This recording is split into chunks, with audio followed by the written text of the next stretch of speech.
بسم اللہ الرحمن الرحیم۔ السلام علیکم ورحمۃ اللہ وبرکاتہ۔ ناظرین کرام، صحابی رسول حضرت عثمان بن طلحہ رضی اللہ تعالی عنہ، جن کو خانہ کعبہ کی کنجیاں عطا کی گئیں اور تا قیامت ان کی نسل کے پاس رہیں گی، انہیں یہ شرف کیسے حاصل ہوا؟ آئیے سنتے ہیں۔ ناظرین کرام، جب 8 ہجری کو مکہ فتح ہوا تو مسلمان وہاں غالب آ گئے۔ اس وقت کعبہ کی چابیاں عثمان بن طلحہ رضی اللہ تعالی عنہ کے پاس تھی۔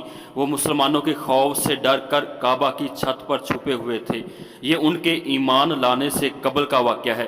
نبی پاک صلی اللہ علیہ وآلہ وسلم نے کعبہ کے اندر داخل ہونے کی خواہش ظاہر کی، لیکن کعبے کا دروازہ بند تھا۔ نبی پاک صلی اللہ علیہ وآلہ وسلم نے حضرت علی رضی اللہ تعالی عنہ سے فرمایا کہ تم عثمان بن طلحہ کے پاس جاؤ اور کعبہ کی کنجیاں لے کر آؤ۔ حضرت علی رضی اللہ تعالی عنہ عثمان بن طلحہ کے پاس گئے اور چابیاں ان سے طلب کی، لیکن انہوں نے انکار کر دیا۔ حضرت علی کرم اللہ وجہہ الکریم ان سے چابیاں چھین لیں اور کعبے کا دروازہ کھول دیا۔ نبی کریم صلی اللہ علیہ وآلہ وسلم کعبہ میں داخل ہوئے اور نماز ادا کی۔ اسی وقت حضرت جبریل علیہ السلام اللہ تعالیٰ عز و جل کا پیغام لے کر آئے اور عرض کیا کہ اللہ تعالیٰ فرماتا ہے کہ تم ایمانت والوں کو واپس کر دو اور عدل و انصاف کے ساتھ فیصلہ کرو۔ اللہ تعالیٰ عز و جل تمہیں اچھی نصیحت فرماتا ہے، بے شک وہ سننے والا ہے اور جاننے والا ہے۔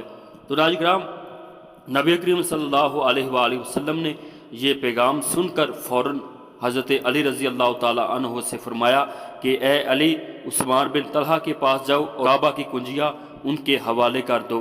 حضرت علی رضی اللہ تعالی عنہ چابیاں لے کر عثمان بن طلحہ کے پاس آئے اور انہیں دے دی۔ عثمان بن طلحہ یہ دیکھ کر حیران رہ گئے کہ حضرت علی رضی اللہ تعالی عنہ جیسے صحابی چابیاں مجھے کیسے دے سکتے ہیں؟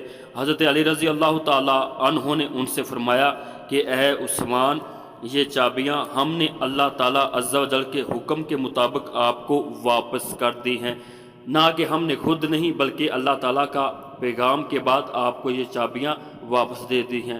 عثمان بن طلحہ رضی اللہ تعالیٰ عنہ نے جب یہ بات سنی تو نبی کریم صلی اللہ علیہ وآلہ وسلم کی بارگاہ میں حاضر ہوئے اور مسلمان ہو گئے۔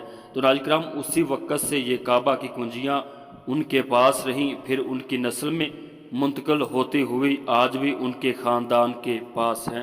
تو ناظرین کرام، یہ تھی ہماری آج کی ویڈیو۔ اگر یہ ویڈیو پسند آئے لائک اور شیئر ضرور کیجیے۔ اللہ تعالیٰ آپ کو جزائے خیر عطا فرمائے، آمین یا رب العالمین۔